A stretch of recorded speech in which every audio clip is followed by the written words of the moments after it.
Ano lang. Ano yan niyo sir? Parang ano? Rubber or ano yan siya? Yung tawag nito? Carbon na yan, tag doon? Tempered glass sir. Tempered glass na. Tapos to alloy to. Alloy na yan. Yan mga kabiyahe, yung bagong project ni Travis ngayon. Bali pangalawang project to. At kinakabit ngayon ni Sir ano? Sir Prince. Naka-ayos yung kapor. Yung ano niya? Okay. Hindi nakakabit sir. Oo.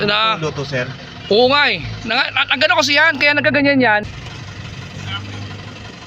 Okay mga kabiyahe, kinakabit na. Medyo mayroon palang problema dun sa ano ko, kaya pala tumutulo yung tubig dahil hindi pala naikabit yung ano. Ayun.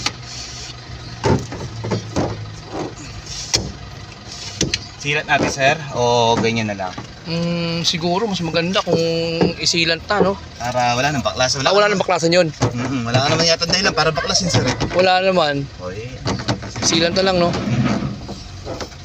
Ang ganda. Nagwa-vlog ba sir? Oo.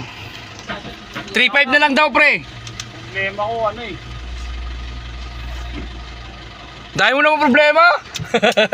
Like na may problema. Ito ba si Mr. Problem?